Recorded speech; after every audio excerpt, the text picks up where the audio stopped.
Kendo groaned as she finally opened her eyes, and light flooded in.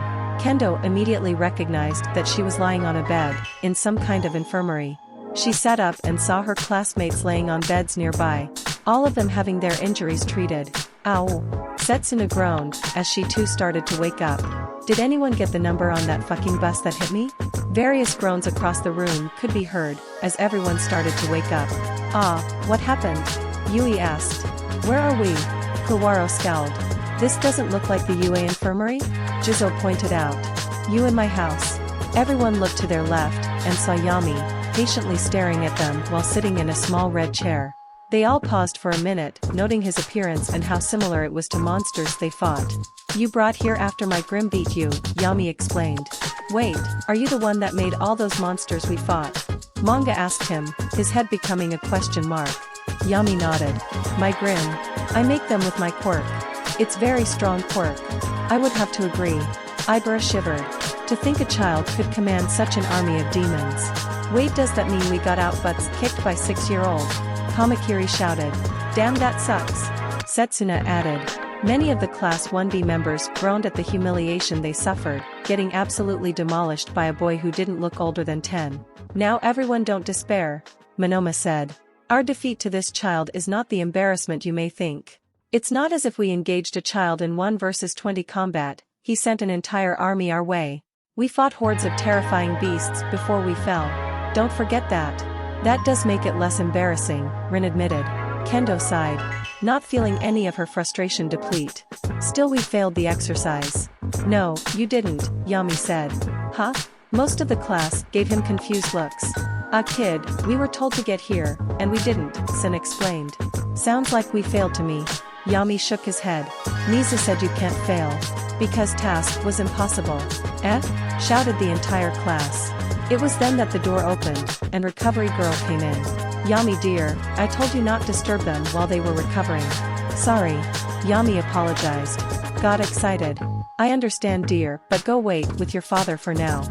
You can hear from them later. Recovery Girl told him. Yami nodded, and obediently left the room, just as Momo entered. Yayarozu.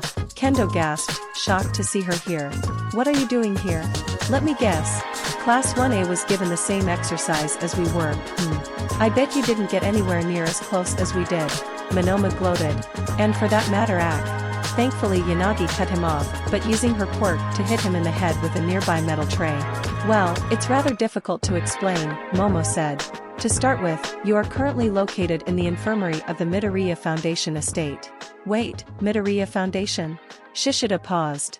Wasn't that the foundation owned by the young man who was nearly assassinated not too long ago? That's correct, Momo said. The Midoriya Foundation is essentially a place for overly powerful children whose parents leave them for one reason or another, are to be raised, such as Yami who you just saw.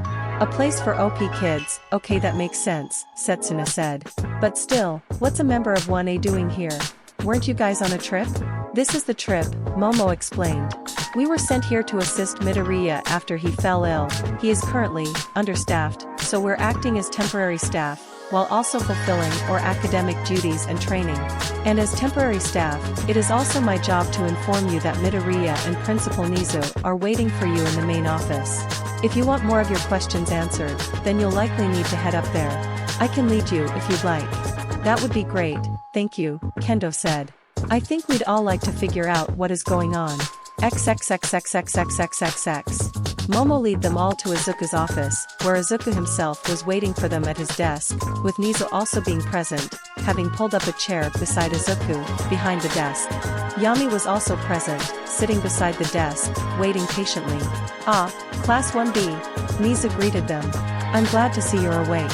It seems Recovery Girl did another fantastic job. Ms. Yayarozu, if you would. Of course. Momo promptly left the room, leaving only Class 1B, Izuku, Yami, and Nizu. Well, then, I suppose you all must be very confused, Nizu said. So allow me to start from the beginning. Class 1B looked at him attentively, finally ready for an explanation. As you may have heard, Mr. Midoriya here was the victim of an assassination attempt, Nizu explained. As such, he was looking to improve his security system, using the grim little Yami over there creates as guards. Yami waved, and Kendo gave an awkward wave back. And so he developed a new security system, but had no way to test it. Nisa continued. And that is where you came in. Wait.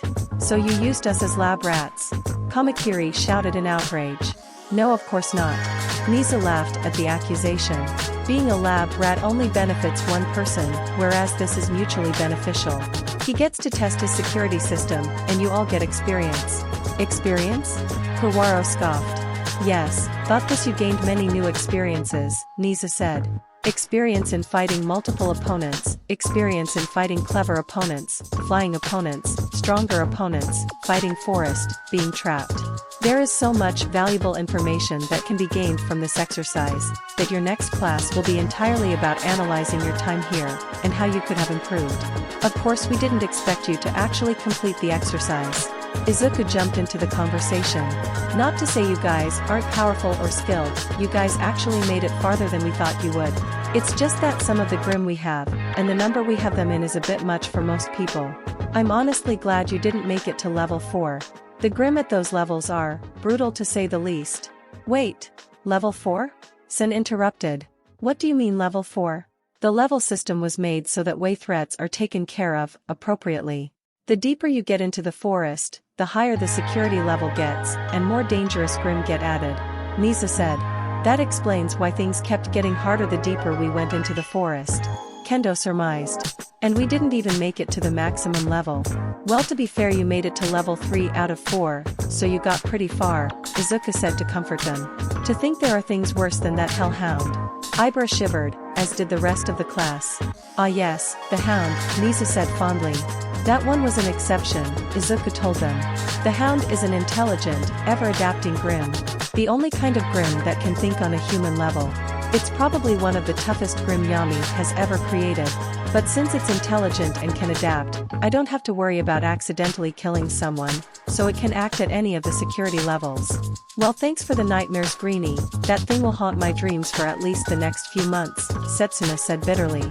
My apologies, Nisa didn't tell me that he wouldn't be informing you of what you'd be facing. Izuku gave a brief bow. Also, I would like to ask what you thought of my security system in general? And if you have any advice on how to improve it. How to improve it? Manga asked, shocked as hell. Who's trying to kill you? The US Army? We don't know who is currently after Mr. Midoriya's life, as such it is better safe than sorry, Nizo added. Well, Kendo thought about it for a moment. I feel like the difference between your air troops was too big. The bird things were rather easy to dispose of, while the flying lions were far more dangerous. I feel like there could be something between the two, that is both more numerous and more difficult to defeat. Something between the griffins and manticores. Izuku paused. Come to think of it, no new air-based Grim are added in level 2. In fact, level 2 was actually had a somewhat disappointing performance. So maybe more kinds of Grim can be added there? Yami jotted this all down on a notepad he brought, listening very closely to what everyone was saying. Other than that, everything seemed pretty solid, Kendo told him. I doubt anything other than an army of powerful villains could get through. Although having not seen level 4, I can't give you my full opinion. That's completely fair, thank you for your input, and thank you all for your time, Izuku said, opening one of his desk's drawers, and pulling out a stack of checks. Excuse me? Nisa's expression didn't change, but he seemed but surprised and slightly displeased by this. This was not what we agreed upon. I said the same thing to you when you had them go into that forest blind. Izuku reminded him as he put the checks on the table. And you said, and I quote, but it's not what we agreed upon. Touché, Mr. Midoriya. Touché. Nisa replied. Oh sweet, we're getting paid. Kurorio was the first to grab his check, with the others swiftly following. Oh man, look at how much this is, Setsuna said, admiring the check. This makes getting beat up by a giant dog almost worth it. Heck yeah, thanks, Midoriya, Tetsu said. Are you sure this is okay? Kendo asked. This is a lot of money. It's fine, this won't even make a dent in my wallet, Izuku told them. And it's the least I can do after you helped test my security system. Yes, be very grateful for Mr. Midoriya's generosity, Nisa told them. That being said, the school day is coming to a close, so I believe it's time we took our leave. That would be for the best, Izuku said. Thank you all so much for your contribution to keeping my children safe.